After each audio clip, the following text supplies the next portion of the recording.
This is a 69 caliber smoothbore flintlock musket. All right, column, attention. Spread out, take sides of this trails. Now this has a musket ball at the bottom and 120 grains of black powder on top. Run it down twice to make sure it seats very well. Return rammer. This is basically a canoe camp. It would represent a camp that maybe the Indians would have set up as they paddled up the Maumee. Of course, there's a replica birch bark canoe, squirrel hide. Bark off of the willow was woven to make the handle for this one. So it's using natural materials like they would have in that day. Bear hide. It's quite warm. I had it on last night and it kept me pretty toasty in that cold weather.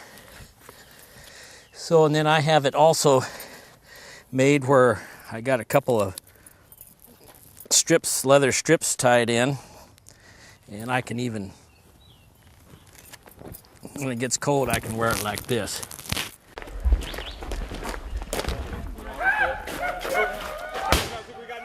Column, hold! Rifles, return fire! To the front, to the front! Rear rank, protect the rear! Spring up, company, spring up, retire! Corporal, I'll take charge of these 3 men. You go to all the way back, clear the path. The ambush down there is probably pretty realistic for an ambush. You don't see the Indians much, but you hear a lot of screaming and... Rear guard, make sure the way is clear. Let me know if you need additional men. Smoke and gunfire. Fall back, fall back. It can get real sometimes.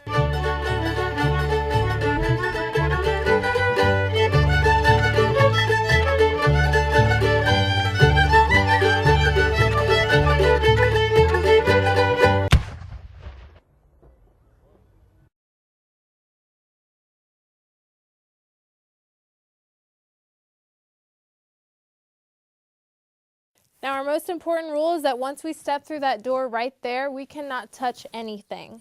So that includes the walls, the ceilings, and especially those crystal formations. A lot of people are interested when I tell them I work in a cave. Kind of look at you a little odd. It's always 54 degrees down here. It really doesn't matter if there's like a blizzard outside or if it's 100 degrees. It'll always feel exactly like it does right now. And that's because all this limestone that we're surrounded by acts as a great natural insulator, so it always stays Ohio's average temperature. Now there is also 90% humidity down here, but that water is 54 degrees as well, so if it drips down the back of your neck, it's gonna wake you right up. If you look on the wall over here, you're going to see a lot of those colors. Those lighter colors like the yellows and oranges and reds, that's from a mineral called iron oxide. Well, this right here is the highest ceiling in our cavern. It's about 16 feet tall.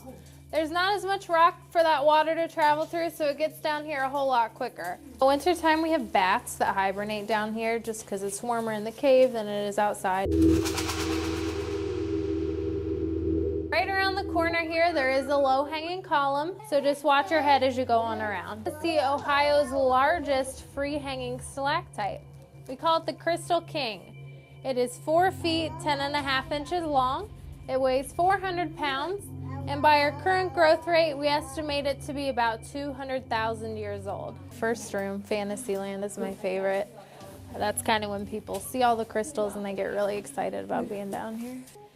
This room is our smallest, but it did help us earn the name of America's most colorful cavern. To climb the 60 steps we have to get out of here today. You guys are young, you have your energy.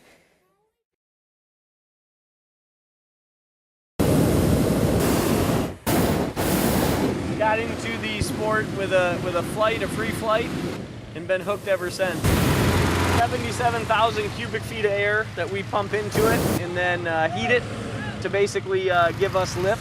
Since I was a little kid, my neighbor had one. I went out crewing for him once, and I guess it's the friendship and fellowship among balloonists that I like the best, and seeing little kids smile when they see a big hot air balloon fly over their house, and it gives me something to do in my spare time. It's a fun hobby. It's like a magic carpet ride, really. My mom's a pilot, so she trained me, and just been a family sport. It's pretty cool. It's a neat experience. Obviously, you have minimum flight altitudes, but when you hear someone yell up to you, "Hey, how you doing?" You know, you yell back, "How you doing?" And it's just a neat feeling to see the world from a different perspective instead of with your feet solely on the ground. I just love the peacefulness. You get up off the ground, you know, it's quiet. Obviously, you've got the burner that goes off, but you don't have any turbulence, you don't feel any wind. Colorful, just the serenity. And if you ever get a chance to take a ride, everyone should do it. I've been up 6 times, and my husband and my son, they've been up a couple times also. The butterfly was just unreal, beautiful, absolutely. It's a wonderful experience. 2, 1. It's always a huge crowd favorite, the night glows. And you can see the people waving. First time I've ever seen them, and I only live 1.5 miles from here.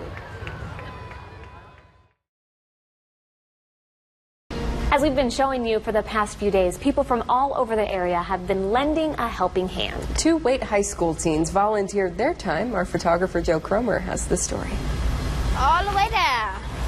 All the way down. Yeah, you got it. You ain't got no room in your truck neither. Have a good day. You need another one? Just have them come down here. Here, come on. Come on. You're welcome. You have a great day, sir. People need some help. We need water. Somebody got to give it to us. I've been here since yesterday. I was here when we were starting to open everything up at 8 a.m. I can put it in the back if you want. All right. Have a nice day. Thank you for coming. Have a nice day. I'm usually not out here helping people because I'm usually occupied with sports and such. We were supposed to start our two-a-days today, so I'm out here helping the community and getting in shape. Did she get hers? All the way down, all the way, all the way, all the way. Let me stand out here for no reason. It's very good to hear that the water levels are coming back to normal and that we are actually able to drink it, but I think people are still a little bit worried. So I'm just trying to get in some work about my community. Have a nice day. Thank you for coming.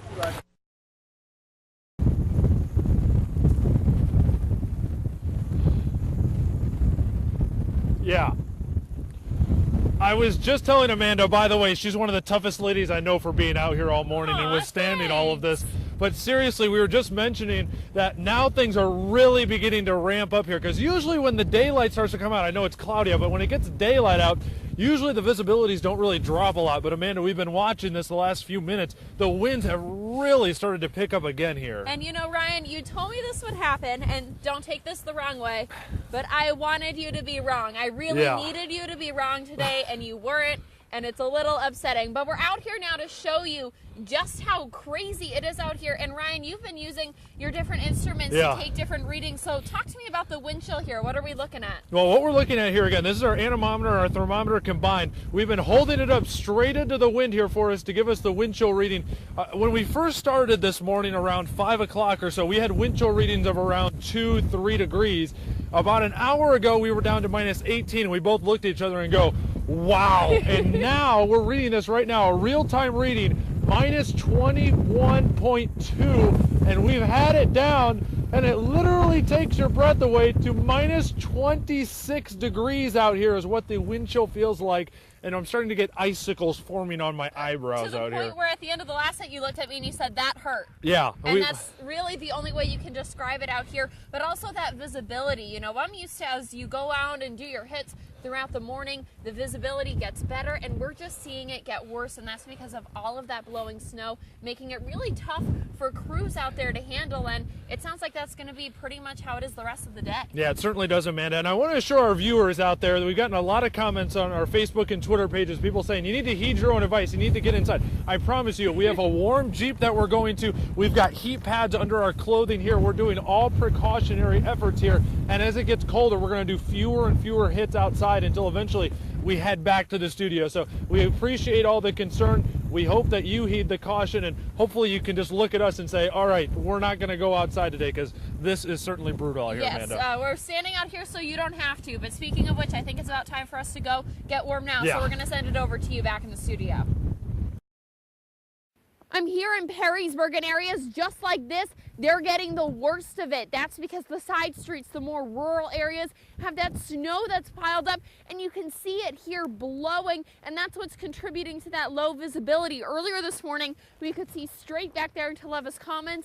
Now it's kind of a haze, so even though the snow isn't falling, things are still just as dangerous, if not more, because the wind is whipping around that light, that powdery snow. Temperatures are falling dramatically all morning long. We've seen them go down and down and down, and that's really what's creating a dangerous situation out here. As for the roads, well, take a look. This is probably the best you're going to see right now. Crews have plowed areas multiple times, but even that isn't enough to stop that ice from forming. Now stay with us here. We'll have continued updates for you here throughout the day on the air and online at ToledoNewsNow.com. Reporting in Perrysburg, Amanda St. Hilaire.